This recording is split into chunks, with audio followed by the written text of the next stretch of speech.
Bienvenue pour cette nouvelle séquence des paroles de la vie éternelle. De nos jours, il existe beaucoup de gens qui veulent profiter des autres. Et pour ce faire, ils utilisent tous les moyens possibles, quitte même à utiliser la Bible, l'évangile de Jésus-Christ, pour provoquer chez vous non pas la foi, mais une forme de crédulité qui va leur permettre de détruire votre capacité à raisonner et à comprendre, pour pouvoir soutirer de vous soit de l'argent, soit d'autres choses, soit d'autres avantages. Et ces gens-là vont se dire, eh bien, où ils sont, ou peut-être pasteurs, prophètes, évangélistes, ou tout ça. Je ne dis pas que tous ces gens qui s'appellent pasteurs, prophètes, évangélistes sont des escrocs, mais malheureusement, parmi eux, il y a beaucoup et beaucoup d'escrocs. Des gens qui sont là juste pour vous soutirer de l'argent, pour profiter de vous.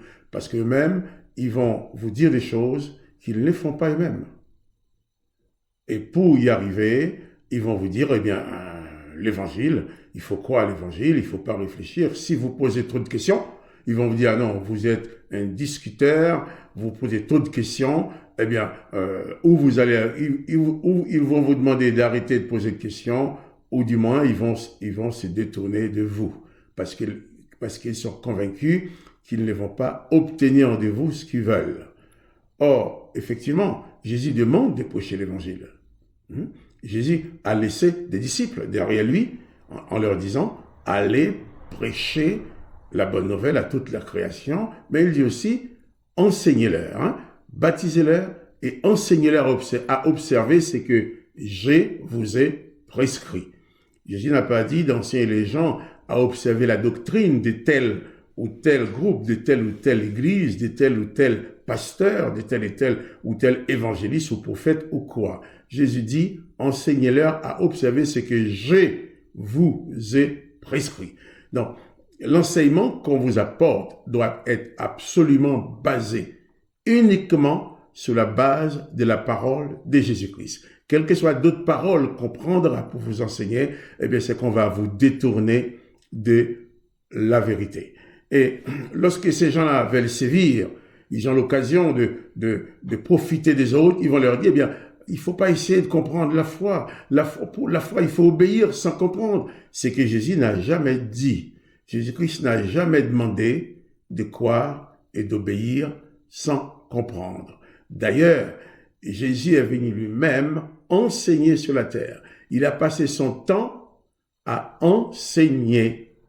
Dans le Nouveau Testament, nous voyons Jésus toujours en train de parler, d'enseigner à ses disciples. D'ailleurs, un disciple, c'est un apprenant, c'est un élève, quelqu'un qui veut appréhender une connaissance qu'il n'a pas. Et Jésus est venu apporter cette connaissance. À la base même, Jésus nous apporte la connaissance de l'existence de son Père, que personne ne connaissait avant. Dans Jean 17, verset 3, Jésus dit, « La vie éternelle, Père, c'est qu'ils te connaissent, toi, le seul vrai Dieu. » Donc, important de bien comprendre. Moi, quand je vous parle, tout ce que vous entendez de moi, il ne faut pas les avaler comme on avale un cachet d'aspirine sans savoir ce qu'il y a dedans, pour dire, bon, il l'a dit, je crois, ça c'est une vérité. Non. Tout ce que je peux vous dire, il faut les recevoir comme des informations qui vous sont communiquées. Et vous, avant de recevoir cette information, de la prendre pour vraie, vous devez aller vérifier dans l'évangile, dans les paroles de Jésus-Christ, si ce que je vous dis est conforme à l'enseignement de Jésus-Christ. Si les informations que je vous donne sont conformes à la parole de Jésus-Christ, alors vous la prendrez pour la mettre en pratique dans votre vie, pas parce que je vous le dis, mais parce que Jésus-Christ l'a dit. Mais si ce que je vous dis ne correspond pas à la parole de Jésus-Christ, il faut le rejeter. Parce que vous n'avez aucune obligation, aucun besoin de croire à ma parole, mais vous avez besoin de croire à la parole de Jésus-Christ, de construire votre vie uniquement sur la parole de Jésus-Christ, car il est le seul chemin, il est la seule vérité qui peut nous sauver. Et c'est lui qui est venu enseigner. Et je disais tout à l'heure que ces gens-là vont vous dire qu'il ne faut pas essayer de comprendre, on ne peut pas comprendre les choses de Dieu, ça c'est faux. On peut comprendre les choses de Dieu. Jésus est venu nous les enseigner. Si on n'avait pas eu besoin de compréhension, Jésus ne serait pas venu enseigner. D'ailleurs, Jésus lui-même fait toujours appel à notre compréhension. Tout enseignant veut absolument que ses élèves, ses étudiants écoutent et comprennent. Et c'est à partir de cette compréhension, tu vas pouvoir vivre ta foi. La foi sur quelque chose que tu as compris. Les choses que Jésus t'a enseignées et que toi tu as compris ces choses-là, eh bien tu vas faire reposer ta foi dessus. Ainsi, personne ne pourra utiliser cette foi pour abuser de vous. Et je dirais même, la foi sans compréhension égale aliénation. Il ne faut pas permettre à tous ces gens-là qui ne sont pas de Jésus-Christ, mais qui parlent de lui, il ne faut pas les permettre de détruire ta capacité de comprendre, de détruire ton intellect pour ensuite faire tout ce qu'ils veulent de toi. À la fin, tu vas être entre leurs mains comme une chose qu'ils vont utiliser à leur bon gré pour leur avantage exclusif, parce que seulement ils veulent profiter de vous. Jésus lui-même demande de comprendre. Nous pouvons lire quelques versets où Jésus parle de la compréhension que nous devrons avoir dans Matthieu, chapitre 15, à partir du verset 10. Ayant appelé la foule, Jésus lui dit, « Écoutez et comprenez. Ce n'est pas ce qui rentre dans la bouche qui souille l'homme, mais ce qui sort de la bouche. » Mais Jésus dit, « Écoutez et comprenez. » Tu dois écouter l'enseignement qu'on t'apporte, mais tu as le devoir aussi de comprendre cet enseignement. Sinon, n'importe qui va venir parler, tu vas considérer que le dernier parler a raison. Non, ce n'est pas le dernier parler qui a raison. C'est uniquement les paroles de Jésus-Christ qui ont raison. Écoutez et comprenez. Dans l'évangile de Marc aussi, Jésus dit la même chose. Marc nous rapporte la même chose. Marc, chapitre 7, verset 14. Ensuite, ayant de nouveau appelé la foule, Jésus lui dit, « Écoutez et comprenez. » Écoutez et comprenez. Jésus demande d'écouter et de comprendre. Jésus n'a pas dit écoutez et croyez, mais écoutez et comprendre. Car tout ce que tu vas prendre des autres sans avoir compris, eh bien, va faire de toi un robot.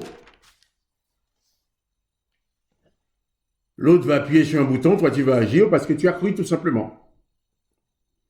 Ta foi doit absolument être accompagnée de la compréhension de la parole de Christ. Dans Matthieu chapitre 16, verset 9, Matthieu 16, verset 9, je dis, Jésus va reprocher à ses disciples de se comporter comme des gens sans intelligence.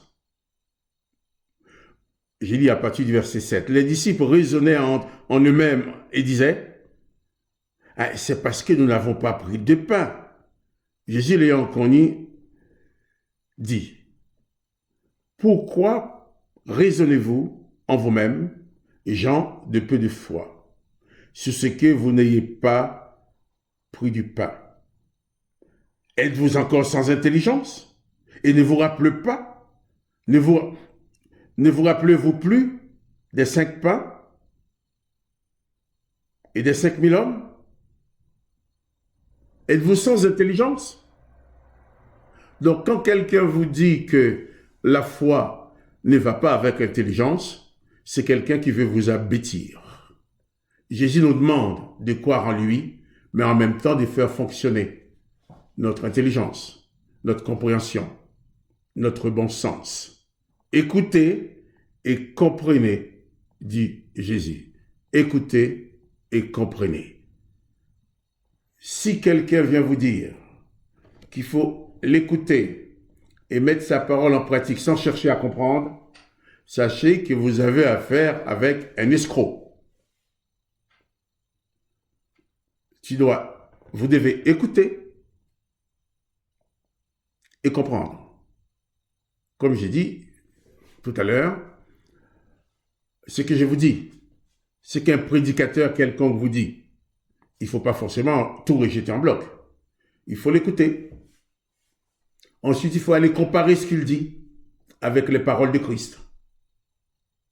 Si ce que ce prédicateur a dit le contraire de ce que Jésus-Christ a dit, il faut rejeter ses paroles et rester attaché aux paroles de Jésus-Christ. Sinon, tu risques de tomber dans toutes sortes de pièges à cause de ta foi. La foi en Jésus-Christ n'a pas pour objectif de nous rendre vulnérables. Au contraire, la foi en Jésus-Christ doit nous rendre plus forts, plus solides. La foi de Jésus-Christ doit nous apporter plutôt la sagesse. Mais c'est lui qui te dit qu'il faut obéir sans comprendre. Il faut écouter et mettre en pratique sans chercher à comprendre. Celui-là n'est pas de Jésus-Christ. C'est quelqu'un seulement qui veut te manipuler pour ses propres intérêts, envie de profiter de vous, d'une façon ou d'une autre. Mais ça ne vient pas de Jésus-Christ. Jésus dit, allez, faites de toutes les nations des disciples, pas des esclaves, pas des robots, pas des choses, mais des disciples. Un disciple, c'est quelqu'un qui apprend, qui raisonne et qui comprend. Faites de toutes les nations des disciples, baptisez-les au nom du Père, du Fils et du Saint-Esprit, et il dit ensuite, enseignez-leur à observer ce que je vous ai prescrit. Celui qui t'enseigne doit t'enseigner absolument, uniquement ce que Jésus-Christ a prescrit. Si ce que la personne vous dit est contraire aux paroles de Jésus-Christ, il faut tout rejeter en bloc. Parce que là, vous avez affaire avec quelqu'un qui veut utiliser sa doctrine pour s'enrichir sur ton dos, qui veut utiliser ses paroles à lui pour anéantir ton intelligence, anéantir ta compréhension des choses et profiter de toi. En général, ces gens-là vont vous dire l'argent, hein. Ils veulent surtout l'argent. Avant même de commencer, dit un culte, de faire quelque chose, ils vont commencer par faire passer des paniers pour amasser de l'argent. Ils sont capables, dans le cours d'une réunion d'un culte que quelconque, faire passer le panier devant vous 2, 3, 4 fois pour amasser de l'argent. Et s'il n'y a pas assez d'argent, ils vont vous menacer, vous dire, eh bien, vous allez être sous la malédiction parce que vous ne donnez pas votre argent. Jésus-Christ n'a jamais dit ça. Jésus-Christ n'a jamais dit que sa bénédiction est à vendre. La bénédiction du Christ n'est pas à vendre. Il est vrai, quelqu'un qui a réussi Jésus dans sa vie, qui a réussi la bénédiction du Christ, qui a de l'argent, peut volontairement donner de l'argent pour financer certaines choses pour la prédication de l'Évangile. Mais la personne va donner volontairement. Si tu donnes parce que ton chef, ton pasteur, ton gourou, ou ton prophète, ou comment il s'appelle, si tu donnes parce qu'il te demande, tu ne donnes pas à Jésus-Christ. Tu donnes à quelqu'un qui réclame ton argent, dans ta crédulité, tu donnes. Mais si toi-même tu as de l'argent, tu décides de ta propre volonté, sans aucune pression, de donner de ton argent pour l'œuvre du Christ, eh bien fais-le. Là, c'est une offrande, c'est un don que tu fais de ton cœur. Tu donnes parce que tu veux donner. Mais si parce qu'on te dit, il y a besoin de ci, il y a besoin de ça, il y a besoin de ci, il y a besoin de ça, il faut donner ci, donner ça. Souvent, on vous dit qu'il y a besoin de ci, il y a besoin de ça, vous donnez votre argent, mais le ci et ça qu'on vous a dit qu'il y avait besoin, vous ne le voyez jamais arriver. Et là, vous avez affaire avec ce qu'on peut appeler que, normalement des escrocs de la foi. Parce qu'ils vont utiliser l'évangile, dans le cadre de l'évangile, pour vous escroquer, pour vous prendre votre argent, pour faire leurs affaires. Hein? Après, ils vont vous dire, voyez, Dieu m'a béni, moi, j'ai la prospérité. Bien sûr, ils ont la prospérité, puisque tous les gens qui sont devant lui, ils les manipulent, ils apportent leur argent. Donc toi, tu n'arrives même pas à voir ce que tu as pour toi, mais lui, il a l'argent de tout le monde. Ils vont dire qu'il est prospère, il y a si Dieu l'a béni. Non, ça, c'est pas la bénédiction de Dieu. C'est lui qui va te forcer à te donner son argent parce qu'il prêche. C'est pas la bénédiction de Dieu qu'il a. C'est quelqu'un qui abuse de vous. Donc, il faut écouter et comprendre. Jésus-Christ a dit oui, qu'on peut apporter son offrande, mais qui vient de son cœur. Mais pas parce qu'on te l'a demandé. Pas parce que tu attends de la bénédiction. Car la bénédiction du Christ découle de la puissance de la grâce, mais pas du tout de ta capacité à donner de l'argent. Quand on vous dit, c'est lui qui peut donner 100 euros, 200 euros, 1000 euros, 3000 euros, venez, on va prier pour vous. Et c'est lui qui ne peut pas donner alors. Il n'a pas droit à la prière. Ça, c'est ridicule. Et je dis même, c'est du vol. Parce que la prière de Jésus-Christ n'est pas à vendre. La grâce n'est pas à vendre.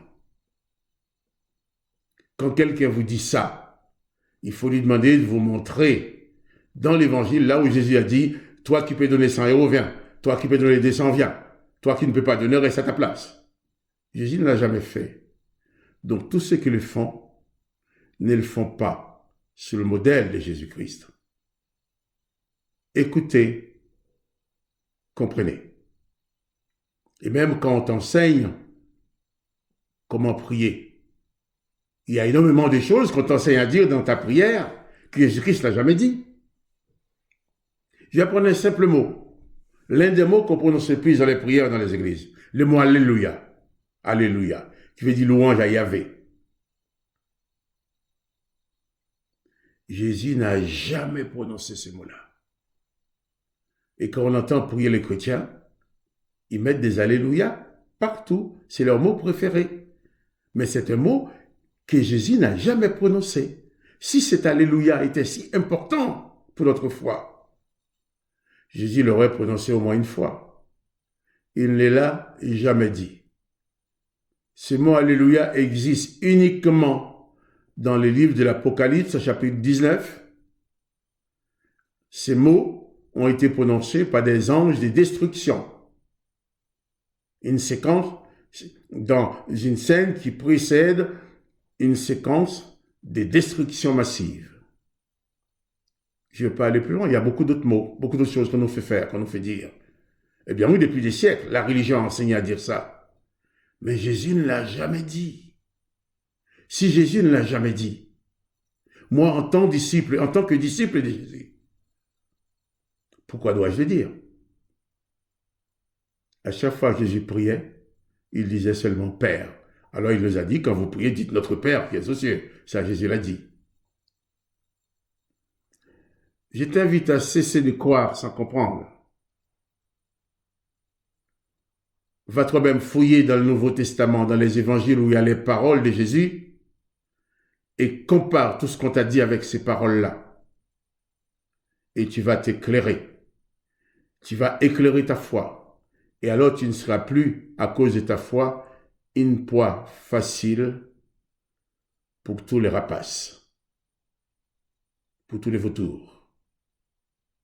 Jésus dit, écoutez, comprenez, baptisez-les et enseignez-leur à observer ce que je vous ai prescrit. Que le nom de Jésus-Christ soit béni. Et je te dis à bientôt pour une autre séquence des paroles de la vie éternelle. Mais n'oublie pas, Jésus demande d'écouter et de comprendre et ne jamais obéir sans chercher à comprendre. C'est la parole de Jésus-Christ.